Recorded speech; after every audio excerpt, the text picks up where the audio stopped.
बोल मेरे श्री गुरु महाराज की जय। बोल मेरे सांचे दरबार की जय। आओ भक्तजनों, हम फिर से नए अध्याय की श्रवण गंगा में डुबकी लगाते हैं और आनंद प्राप्त करते हैं तथा परमार्थ को प्राप्त करते हैं। नर रूप में नारायण, यह बात है आश्चर्यजनक हो जाने की। पर ब्रह्म परमेश्वर और फिर मानव शरीर। भगवान तो निराकार ब्रह्म माने गए हैं, फिर वह साकार कैसे हो गए? इस तथ्य पर प्राचीन काल से तर्क वितर्क होता रहा है। नास्तिक लोग भगवान के अस्तित्व को नहीं मानते, परंतु कुछ लोग आस्तिक कहलाकर भी भगवान को सगुण स्वरूप में मानने के लिए तैयार नहीं हैं। ऐसे मति पर चलने वाले मनुष्यों के लिए केवल यही बात समझाई जाती है कि जैसे वायु निराकार स्थित रूप में भी आकाश में विद्यमान है, परंतु प्राय यह कहा जाता है कि यह देखो वायु आ गई। वायु आई हुई आँखों से तो दिखाई नहीं देती, परंतु उसे त्वचा द्वारा जाना जाता है कि वायु गर्म है अथवा ठंडी। इसी प्रकार सच्चे जिज्ञासु अपनी श्रद्धा और विश्वास से यह निश्चय कर लेते हैं कि भगवान आ गए हैं। दूसरे भगवानुसार भगवान सर्वत्र व्यापक है। यह वेद और दूसरे ग्रंथों, जो कि सद्ग्रंथ हैं, तथा ऋषियों का कथन है, वह जड़ चेतन में व्यापक है। उसी दिव्य शक्ति को भगवान मानना चाहिए। परंतु बहुत बड़ा आश्चर्य है कि एक गुरु और एक शिष्य है। गुरु में भी भगवान व्यापक है और शिष्य में भी।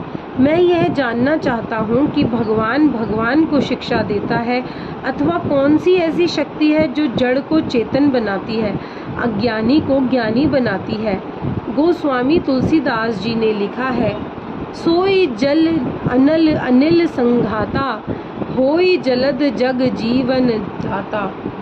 वायु और अग्नि के सत्संग से वही खारा जल भाप बन जाता है जिसे बादल कहते हैं। वही बादल हमारा जीवन दाता बन जाता है।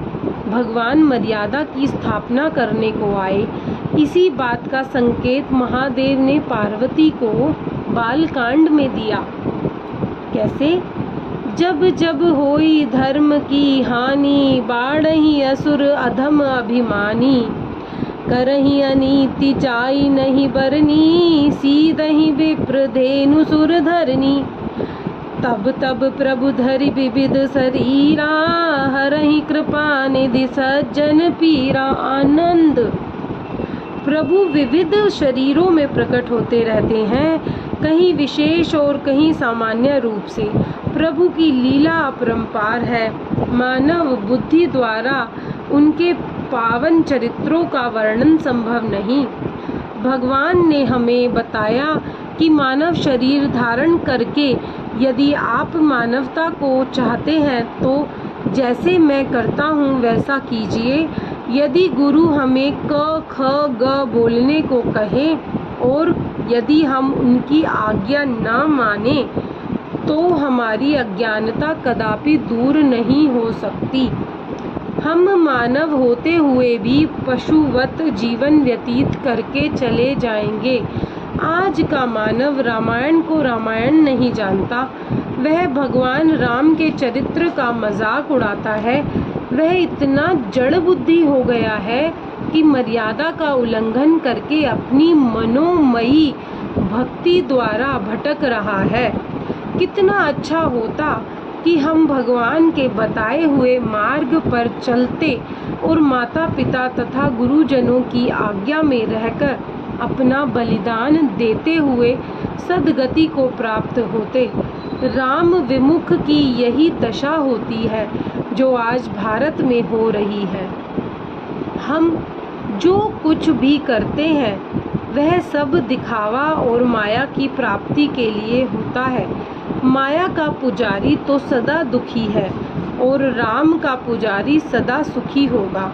श्री राम नवमी के शुभ दिन ही हमारे दादा गुरुदेव श्री 1008 श्री परमहंस दयाल स्वामी अद्वैतानंद जी महाराज का शुभ अवतार छपरा बिहार प्रांत के पाठक कुल में हुआ।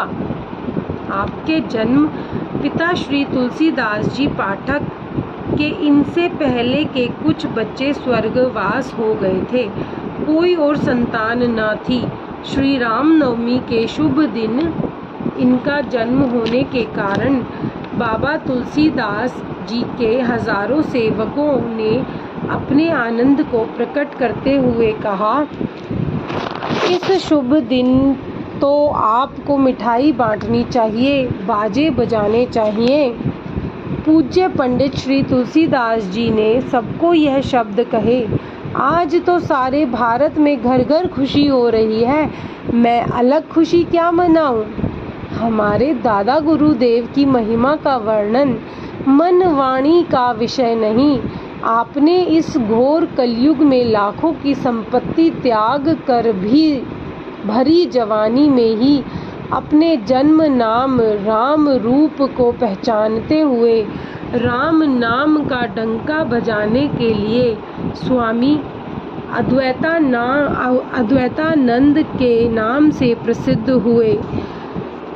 हम सबका परम धर्म है कि उनकी आज्ञा अनुसार उनके बताए हुए मार्ग पर चलकर अपने घट में राम की खोज करें, साथ ही साथ अपनी प्राचीन मर्यादा तथा सभ्यता और संस्कृति को पुनर्जागृत करने के लिए अपनी मातृ और पितृ भक्ति का पालन करें। अपने भाइयों में प्रजा तथा प्रजा में सब भावना रखते हुए अपने आप को प्रभु राम का सच्चा सेवक बनाने का प्रयत्न करें। जय सच्चिदानंद जी।